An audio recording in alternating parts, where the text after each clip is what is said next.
Start the Gemara today on Daf Yud Ches and Medalef, 4 lines from the top of the Yomad, where it says Masiv Rav Hamnuna. So this Gemara is continuing from what we learned before. There was a machlokes before regarding the Mishnah.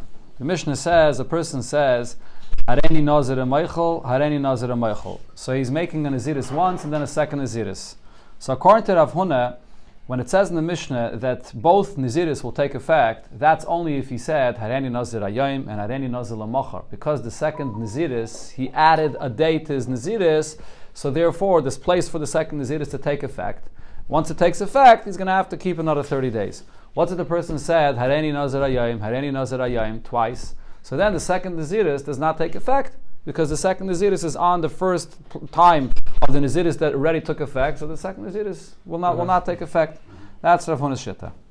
So the Gemara asks on this. Masiv Rav Hamnuna asked. Here we have the source in the pasuk. Braisa says Nazir Lahazer. It says a double lashon in the pasuk Nazir Lahazer. What does this teach me? Mikan Sha Nazirus Chol Ala Naziris. From here we see that if you take upon yourself once to be a Nazir, the second time, if you take upon yourself to be a Nazir, will take effect. This is the pasuk. Sheyachol. Now, why do I need a pasuk for this? Because I would think to say v'halidinu. There's a kal v'chayma here. Uma shvua chamura. If when it comes to a person that takes an oath, ein shvua chalal shvua. There, as we learned in the Mishnah, the halacha is one shvua does not take effect on another shvua. If a person swears not to eat a piece of bread, and then he swears again, the second shvua does not take effect. Naziris kala lekol shekain. So Naziris, which is much lighter than a shvua, the Gemara will soon explain why that is. So for sure the halacha should be that the second Naziris should not take effect on the first. Talmud Laima, Nazir Lahazer. That's why the Torah tells me, Nazir Lahazer, that this Mikan, Sha Naziris, Cholal Naziris. That the second Naziris will take effect on the first Naziris. So the point is now, we see from this Braisa that this idea of Nazir Chalal Nazir, Naziris Chalal Naziris, is learned from a pasuk. It's not logically. We wouldn't say so, but it's a pasuk. Now, so the Gemara asks, Heichidami, what is this speaking about here? If you're going to say like Rav Huna said, the case is the Amma Hareni Nazir Hayom, Hareni Nazir Lamachar. The first Naziris starts today. Second Naziris starts tomorrow. So again, let me remind you what we learned. That the first Naziris is 30 days, and then the second Naziris starts tomorrow, so that's 30 days, but it's going to last one day later. So if so, Hakra Boi. For this, you need a pasuk to say that the second Naziris takes effect. There's an additional day here. Once there's an additional day, so the Naziris takes effect. Obviously, on that additional day, there is no first Naziris on that additional day. And once it takes effect on that additional day, we have a klal. Stam Naziris is always 30 days. So it can't just be one more day. It's going to be another 30 days. So I don't need a pasuk for that. I could understand that logically. Elolav, so it must be... 30 days? You do the first Naziris 30 days and then another 30 days. Yeah. Yes, another 30 days. Elolav. So then, what does it mean over here when it says you're learning it from this pasuk? The Amma Hareni Nazir Hayom, Hareni Nazir Hayom. He actually said, "I'll be a Nazir starting today." He said again, "I'll be a Nazir starting today." So then, what happens is both Naziris takes effect, even though the second Naziris is starting. He said starting from the same time from now. Nevertheless, I say both of them take effect, and he has to keep 60 days. 60 days. Okutani Naziris Chal al Naziris. And nevertheless, it says that the second Naziris takes effect on the first Naziris. So this is a question on Rav Huna that said that doesn't take effect. Answers the Gemara, Loi. That's not what this Braisa is speaking about. What is this Braisa speaking about when it says, I need this pasuk of Nazir Lahazer, Kagoyin shekibul olav shtei Naziris bevasachas. When he accepts two Naziris together. It's not two Naziris that he accepted upon himself, one after the other. When it's one after the other, then Rav Huna says that it doesn't take effect. But if he says it, the way he said it b'vasachas. If a person says, I accept upon myself two Naziris. He said it all together. I accept upon myself two Naziris. That's when the pasuk over here is saying that both of them will take effect. Now, let me just explain. And he has to do 60 days. Let me just explain. The Ran explains this. What's the chiddush? What do you need a pasuk for this? Why would I think a person doesn't have the ability to accept upon himself two Naziris b'vasachas? What happens if a person says he wants to be a Nazir for 60 days, or 100 days, or 500 days? You can say that. So the fact that a person says, I accept upon myself two Naziris, which basically means 60 days, because every Naziris is 30 days. Why should it not take effect? So the Ran explains, because usually when a person accepts upon himself two Naziris, you would think that means 60 days. It means 60 days straight. And at the end of the 60 days, you finish your Naziris and you bring a carbon. The Pasuk here is saying, if a person says, I accept upon myself 2 Naziris, what's going to happen is, it's going to be 30 and 30. He's got to keep 30 days and complete that Naziris and bring the carbon when he's done those 30 days, and then start a second Naziris, another set of 30 days. That's the Chiddush of the Pasuk here, when it says, Nazir Lahazer. Different from yesterday where we were saying it was overlapping one. Right. Yeah, over here we're talking about two Naziris that take effect. Okay, now the Gemara asks on what it said in the Braise, Umay chumre de shvua. The Braise said that a shvua is more chomer min neder, is more stringent than a neder. What is it? What is the stringency of a shvua more than a neder? So if you'll say, based on what we learned before in the Mishnah, is mishum dechayla afil al davar shein by mamish. When it comes to a shvua, it takes effect even on something which is not of substance, of something that's tangible. You could make a shvua regarding an action and so on. When it comes to a neder, the neder pertains to an object. So that's a chumra for shvua. Fragt the Gemara, but neder nami chomer. On the other hand, we find a stringency regarding a neder that it's more than a shvua. Shekein chalal mitzvah kirishos. As we learned before, regarding a neder, the neder will take effect even on an object of a mitzvah, just like any permissible object. Whereas a shvua, you cannot make a shvua regarding a mitzvah. So, why is a shvua more chomer than a neder? Each one has their own chumrah. Ella says the Gemara, the chumrah is mishum dechsiv ba b'shvua. The chumrah is not regarding an actual halacha, but it's what the Torah says regarding a shvua. It says by a shvua lo yinake, that if a person doesn't keep his shvua, he will not be clean from this aveda.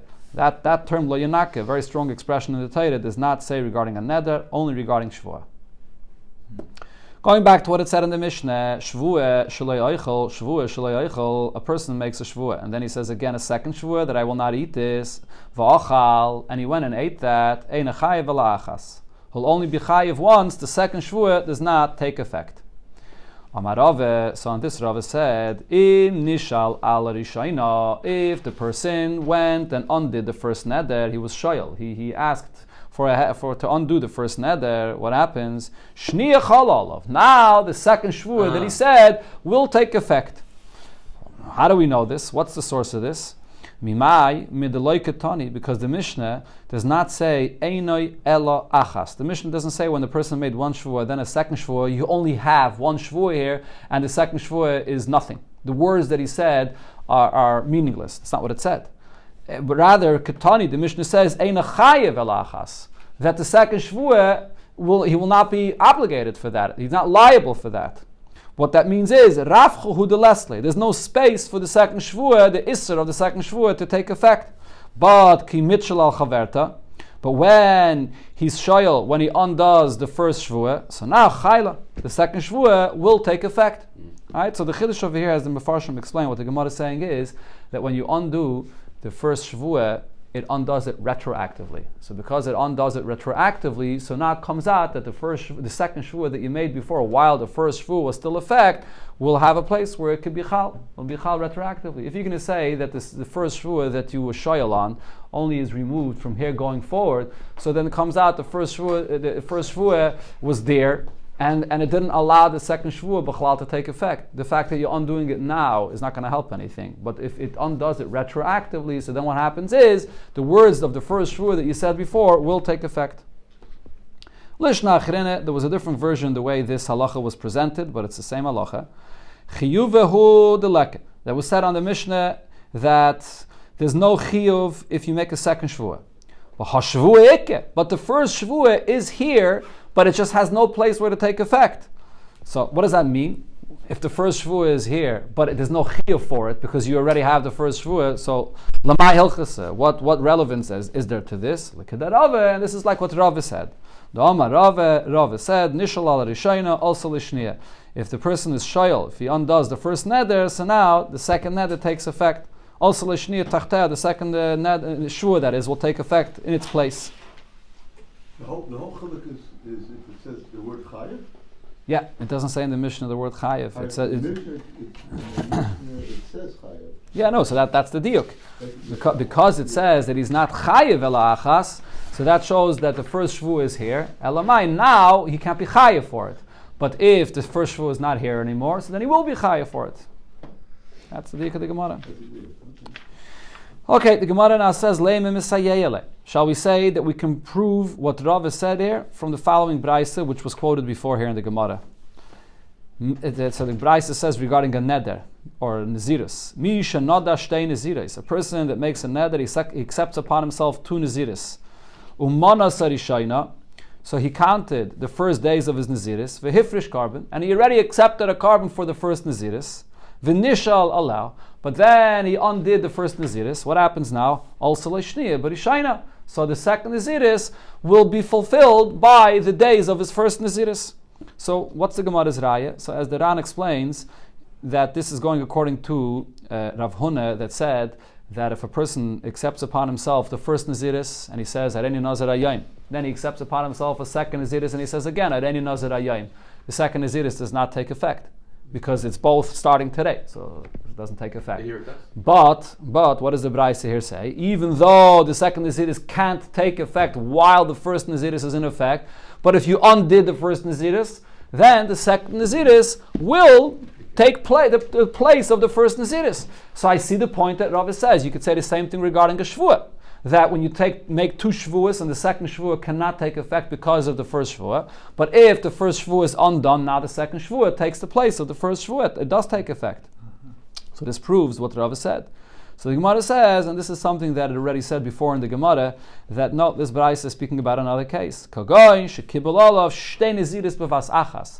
Braisa is not speaking about a case where he made 1 naziris and then another naziris, but he said both naziris together, that I accept upon myself 2 naziris, and therefore it does not take effect.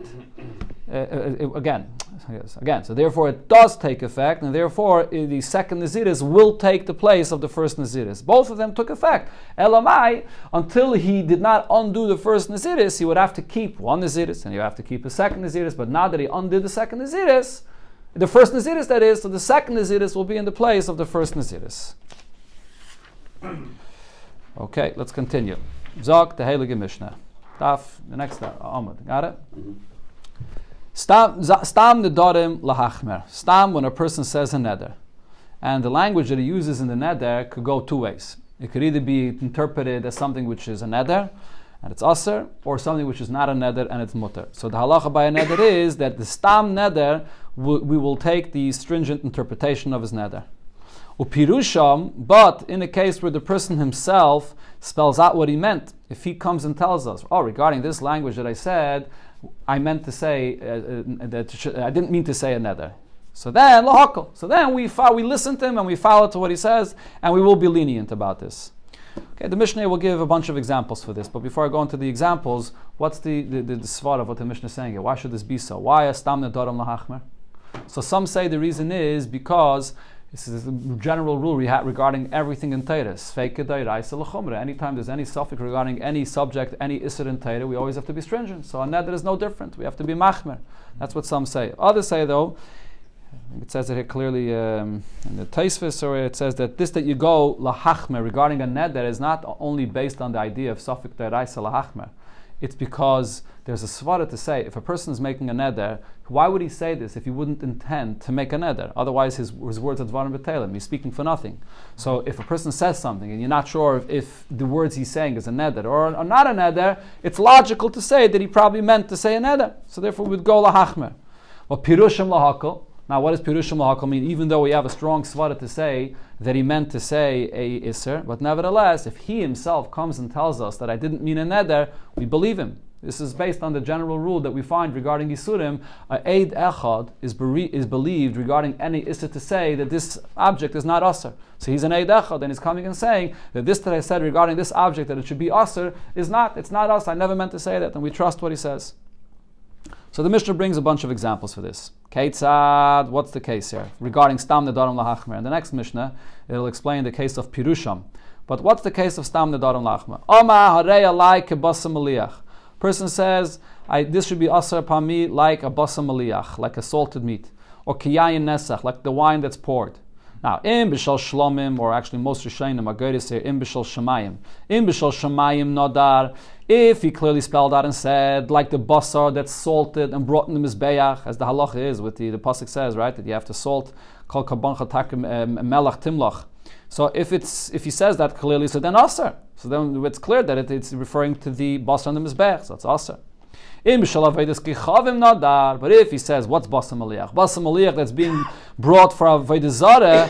So then mutter, then it'll be mutter. As we learned so many times before, a neder does not take effect if you want to compare it to something which is aser. It has to be a dava hanodr, not a dava aser.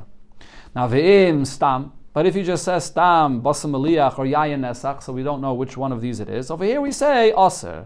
That he meant to say the iser, that it should be like the mizbeach, like the bas on the mizbeach, like the wine on the mizbeach, and it's aser. Another example, areya like a chedem. A person says, this should be also for me like chedem. Chedem is something that's being designated or dedicated to the Eibishter.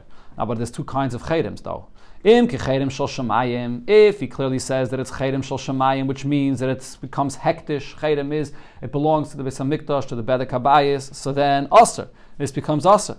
But if he's saying chedem, and chedem means something that you're donating that it should belong to the kayanim, then mutter, that's mutter, because a chedem that you dedicate to the kayanim, even though before you bring it to the kayanim, it's also to have any hana of it, but once you give it to the kayanim, it becomes totally mutter for them to use. So therefore, this is not a neder. The chedem shel kayanim, in their possession, it's mutter. So if a person says stam, harei like a chedem, aser. I say that he meant to say like the chedem of shamayim, which is aser. Harei like a meiser. A person says this should be aser to me like meiser. So what does meiser mean? Im ke meiser behema nodar. If he says that it should be for me like meiser behema, so then aser. Then it will be aser. Why? Because meiser behema is something that the person has to be makdish. This is called a dava hanodar, because how does meiser behema happen? The behemoths have to walk out of the barn and you have to hit them, and then the 10th one, and you have to say that this should be meiser behema. So you're the one that's making it meiser behema. So the neder will take effect. Vim shel goyren mutter. But if it's meiser from the grain, from the produce that you have, so then it's going to be mutter, because the meiser that comes from the produce, even though the person is the one that's makdish it, but it's a different kind of a meiser. Why? Because this is a meiser that becomes aser for some people and mutter for others. And therefore, this is not considered to be a davar that's also because of you, but it's an issa of the Eibusha that's chal in it. Or as we've learned about this before already. Some say that the meiser, it's mixed in together with the rest of the produce, and the raya is because before you separate the meiser, it's also to eat the entire produce. It's called tevel, which is not the halacha by a behemoth. By a behemoth, even before you take meiser behemoth, you can use any of your behemoths. There's no issa to use any of the behemoths because you didn't designate it yet. By meiser of goyren, even before it's us, so that shows that the issa is already there before you're even making it meiser. The next case in this Mishnah, but v'im stam, did I say this already? V'im stam, but if he says harei like a meiser stam, he doesn't spell out, so again, aser. Harei like a truma, a person says that this should be like truma. So here again we can say im ketrumas halishka nodar, if he means to say, or if he said clearly that it's trumas halishka, which is the machzah shekel that they take out from the lishka nodar, so then aser, this will be aser, because the machzah shekel becomes kaidesh through the person's words. Vim shel goyren mutter. But if the truma is coming from the goyren, from the produce, so it's just like meiser. This is something that the iser is not because of your words, so therefore this would be mutter. V'im stam, but if you just say stam, harei like a truma, so then we'll spell out that the person means aser. So then it's going to be aser. Divrei Rab Meir, this is the opinion of Rab Meir. When it says here Divrei Rab Meir, it's going on the last case here regarding the lashon of truma. Now on this, Rabbi Yehuda, regarding the case of truma, Rabbi Yehuda argues it depends where in Eretz Yisrael a person is. Because stam truma bi Yehuda asura. What Rab Meir says would be true if he was in Yehuda. Yehuda is in the section of Eretz Yisrael that includes Yerushalayim. It's closer to Yerushalayim. So over there, we're going to say that stam truma is going to be aser, because in Yerushalayim, it could be that the truma, when he said the term truma, it refers to the truma in the produce of the field, but it could also be referring to the truma in the Beis HaMikdash, because he's over here in the area near the Beis HaMikdash. So therefore I say that this lashon means stam is going to be aser.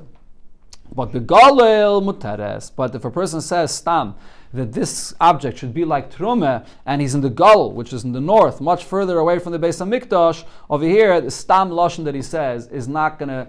There's no suffix about this. It doesn't mean the truma in the Beis HaMikdash, the machzah shekel. She'ein anshe galil makirin es truma salishka, because the people in galil don't recognize, or they're not accustomed with the machzah shekel of the Beis HaMikdash, and therefore when they say the term truma, they mean the truma from the goyren and the grain, and therefore that's a truma that's aser, and the neder cannot take effect with that. Sorry, what's truma salishka? Truma salishka is machzah shekel. The next case of the Mishnah, now, as the Gemara will explain, the next case of the Mishnah actually argues on the entire rule of our Mishnah. This whole halacha that our Mishnah says, Stam Nedarim lahachmer, when you have a suffix, so we have to take it to be stringent. The next case in the Mishnah we see that he disagrees. This is another Tana, as the Gemara will explain. Stam charomim, if a person said the term cherem, which was mentioned before in the Mishnah, and he didn't spell out which cherem he means. Does it mean the cherem of what's going to Kotchim for the Bedek HaBayis or for the Beis HaMikdash? Or does the cherem mean what's going to go to the Kainim? So stam charomim be Yehuda, so if it's in Yehuda, and over here you have a suffix, it could be to the Kainim, it could be to the Beis HaMikdash, mutarin. Over here we have a suffix, we're going to be lenient. We're going to say it's mutter.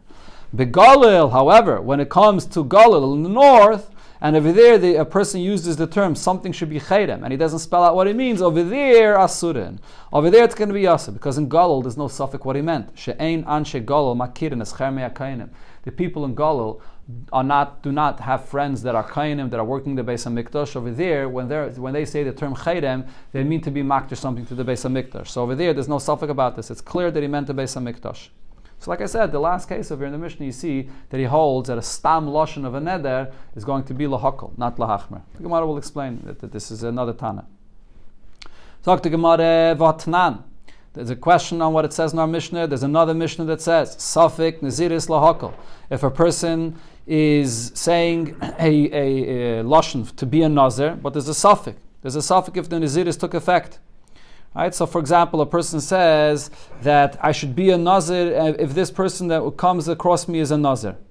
And that person that came across him, we don't know if he was a nazir or not. So it's a suffix. So the halacha is that in such a case, we accepts upon himself naziris, we're going to be lenient by a suffix naziris.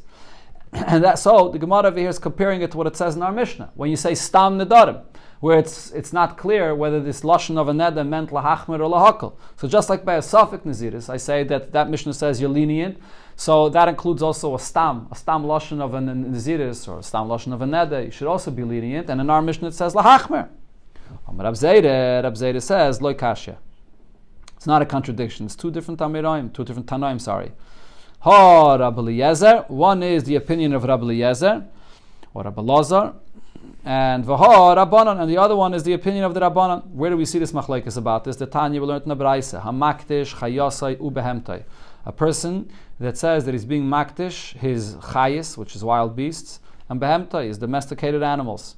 So according to the pshat of the Ran, what this means is he was either maktish all of the chayis, all of the wild beasts, or maktish all of the animals, either or, but not both.